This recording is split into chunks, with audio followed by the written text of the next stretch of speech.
Hey buddies, welcome to AmassGames. My name is Simon. Today we're going to set up, play and review for the game Wormholes. This is designed by Peter McPherson, designer of Tiny Towns, and published by AEG. It's a 1 to 5 player game, takes about 40 minutes to play, and ultimately is a game whereby you're looking to create wormholes to send passengers around to various planets. The amount of planets you play with depends on the number of players. If you're playing at 1 to 3, then you are playing with 8 planets. If you're playing 4 to 5, you're playing with 10 planets. The game end trigger is when you've reached all those different planets, and then you play 3 final rounds. Now, there is a setup going on down here. I might not necessarily use it too much for this particular setup. If you were watching this as a short, make sure you watch the full video over on YouTube. Any comments, please let me know in the comments box in YouTube as well, because this does get shared. Also, check out the various other places you can find this, such as on Instagram, where there's over 3,000 posts, 4,000 followers at time of recording, and various other places, such as joining the discussion on Facebook, and various other things such as TikTok, X, etc. Also, I talk about this on my podcast. You can find all of that via the description in YouTube and via Linktree, where there are occasional competitions, but they are time sensitive, so they do disappear. So as an example, I've just chucked out some places here. Again, this might not be correct depending on how you wish to play it. For example, I've got 4+ side over here, but you can of course play it on the 2 to 3 side as well. And typically on your first game, you want the circular side up, but you can flip her token, which I can show in a second, which means you can vary them. So as you can see, you can flip them over. You might get more asteroids and stuff like that too. So aim of the game, as I said, to get the most points by the time the game end triggers, and there are various ways of doing so. So you are going to have a pack like this. I have deliberately bagged them up individually. So let me show you what's inside them. I happened to play blue yesterday. I have played this at a higher player count, which of course is a 4 to 5, and as a lower player count, which of course involves flipping stuff over. So take one of these tokens, leave it this side up, everything's got a symbol, a little spaceship, it's going to go down here on your space station. It's everybody's space station, everyone starts there. Someone's going to take the first player marker. Everybody is going to take 3 energy, so make sure that is all flipped to the charged side. You're going to stack your tokens, so that is an active side. Please have it face down, so it's this side up, so you cannot see your token, and that is then going to be stacked with the highest number at the bottom. So do that as I do this. And this particular game, I will start giving a little bit of a review for. I can't think if I'd throw over Tiny Towns, but I do say I want to give this a rating of about 7.5. And considering my average rating is 6.4, then that's very high. So here we go. We have a stack of wormholes. I'll show you how they come out in a second. Everyone's got a player aid here as well. So I'll tell you through how that works too. You also need to stack up various other things too. So again, any spare boards, you're going to chuck back in the box. Again, playing it as a 2 or 3, you'll be doing so. And I think just for the time being, I think we'll just get rid of this one for now as well. Again, because that's only 4+. You're going to have various tokens. When people use your wormholes, you're going to get yourself points. So you take one of these tokens too.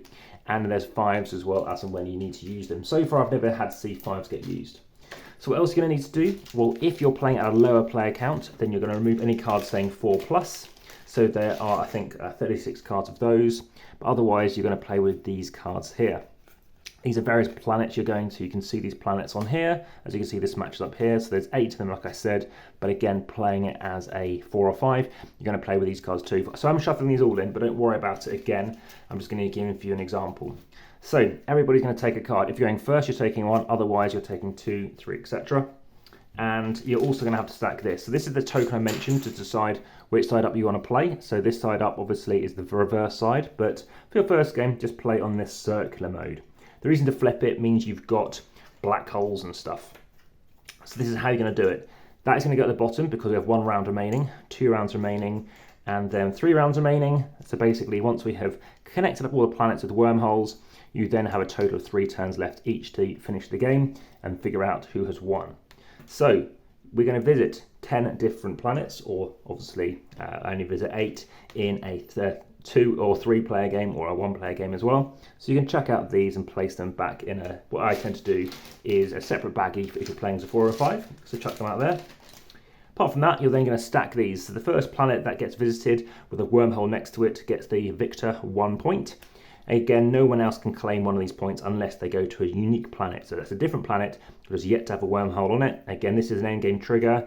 The first 6 will give you 1 victory point, but to make sure the game speeds along, you'll get 3 victory points for the 7th and that final 8th planet. Again, then we have a total of 3 more rounds, finishing off the round.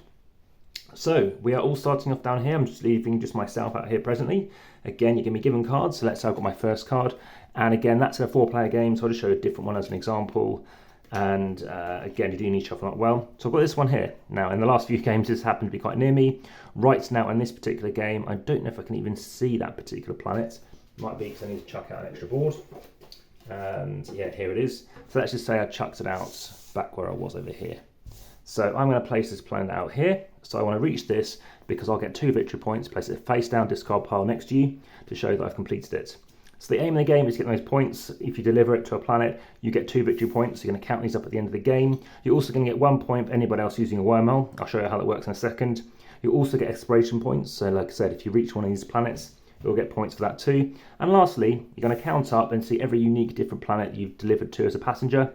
More than 5, you'll get 3 victory points for every extra one. So for 6, 7, 8, again in the 9 and 10 if you're playing at 4 and 5. So that is secret, that's what I'm looking to get to. I have 3 movements, so that's what it represents. So you just turn these over for each one. 1, 2, 3, like this. And it can be that I can draw cards. You can always draw cards next to a space station or next to any planet. So as long as you're adjacent to it, you can draw cards. So I'm next to a planet, I've only got 1 card presently. I draw up an extra 3 cards. And now I've got more options. So right now that planet is quite far away. Let's look at my other options down here. That is fairly far away too. That's fairly far away, but again, they're all near each other. So maybe I'll move in this direction. So I'm starting off here and I go, maybe I'll just move 1, 2, because as soon as I'm next to a planet, I can place down a wormhole. I don't have to, but I can choose to because maybe I want to fly back again or portal back again. And now that comes out. Now imagine it is someone else's turn and it's my turn again.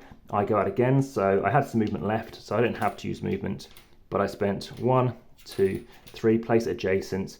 Now it's my turn again, I go 1, 2, 3. So again, that would flip back into my turn. Anything you don't use is just lost. So flip back to 3. Now again, I haven't completed any planet cards yet. I could have discarded it before I started my turn, but right now I've got an idea. I want to head over here. So I can chuck down another portal if I want to, another wormhole. Chuck it down here, let's say. They are both now on the map, so they both flip over. They are now active. So if I want to, I can spend 1 action. So again, this will come back in my turn. Flip it over to go here, and that costs 0 movement. So I'm in here for 1. That is 0, and for some reason or another, maybe I want to do something else. Currently, I don't want to, so I don't need to do that, but I can go 2, 3, again on a future turn. So now I've completed that. I've now shown everybody, hey guys, I've completed this. It's going to go to my discard pile. Again, on my turn, I can draw up an extra card because I'm next to a planet. In fact, I'll even place a portal there as well. You cannot go in the sun. You can never move through asteroid spaces. You can never move through the space station, and you can never move through planets. So it's 1, 2, 3, 4 things you cannot move through. Anything which is a darker zone. So I've drawn up an extra card. If I drew the card I'm next to, I cannot keep it. I show everybody, and this basically goes in a space dock. You can always get space dock cards by coming back to the space station. So right now, I've now completed this one. So I've completed it out. I've now actually landed here first more than anyone else for some reason. So I take an extra token. So I took 1 for here, and I take 1 for obviously landing this one. I've now got taken a 3rd one because whatever else people are doing, they're just doing other stuff. They've got different cards. So that's how it works. Again, maximum 3 turns. As soon as you've taken extra cards, so I've got 4 in hand, I've completed that one. You draw up a card or cards up to hand limit of 4, and then you flip this over. And that is how that works. You can only do it once per turn. So if you draw up at the beginning of your turn, you've got a card which is say here, then you move, you complete, you cannot then draw more cards. That is how the game works. So as the game progresses, there's a lovely, arc. It's got a lovely flow and a lovely axe to it, because as you get more of these portals out, you really want to get to certain places to complete these locations. It gets easier and easier. It engine builds very nicely, and again, you're bouncing through these things with very little cost. And the only cost is ultimately giving other people, again, a victory point for using their portal each time you bounce through them. Bouncing is a lot of fun. Again, you're going to have a lot of these out. Again, with more players, you're going to still complete the game very quickly because, again, there's lots of planets you want to get to, and maybe you want to try and get that bonus of getting at least 6 different planets because you get 3 points for each one from 6 onwards. So this goes through quickly, and this does speed the game along very nicely. Again, it does fit well. It doesn't outstay its welcome. You've got things like the nebulae, which basically allows you to go all the way through without spending extra energy. Loads of other really cool things as well, such as this, which basically allows you to go as far as you like in one direction, only spending 1 energy. Some nice little tweaks. And sometimes you can get 2 planets next to each other. So there's nice stuff going on here, and I think you're more likely to get more wormholes at a lower player count. I actually prefer it at a lower player count. And yeah, I'll hopefully try this out as a solo game as well, and that might go in the solo playlist. You'll find this AmassGames playlist, the Family Weight playlist, etc. Something that myself and other people remarked on though is I guess you don't get this on passenger tickets generally speaking, but it'd be nice to have like a little image of somebody who you're delivering to as it is a passenger. Yes, you get your rail tickets and your air tickets, etc., and they don't have your image on it. But I think this would be a nice addition to show a nice little picture. Hey, I'm a Martian, or as a friend saying like an alien or something, or whatever it is. I'm happy with it if it's a humanoid, just to say, hey, I've gone to this location. So that's the only thing. I don't know if you really need to be showing 2 victory points on them as well. I think that's a bit of an overkill. And actually the fact it's got like a V, I don't know if that's even needed as well. I guess something more than just a 1. That's mainly kind of negative. Again, they could make it a bit easier to tell that you can't go through these spaces. But this is a fantastic player aid, generally speaking. Again, any action for free is to place a warp next to a wormhole. You can always warp for free. You can place that wormhole again as many as you like, and you can drop off a passenger. You cannot have another one of your wormholes next to another one of your own wormholes, and again you can only ever warp through like say 1s to 1s or the same value and the same color. Here you can always move from one location as far as you like around here in orbit. Again, that's only going to cost you 1 energy. And that's it. A small bit of admin. You don't really need to bother about flipping these. I think I can see why they've added it in, and I can see why they've added it in this too. But yeah, lots of replayability, obviously switching up the maps. Again, the variety and how these things tessellate, and you might obviously end up pushing them out. Again, I guess this piece can easily be on here and you can't tell where you're portaling to, which is a bit of a promise and a bit of a problem, but it's fairly minor, but it's just something to point out.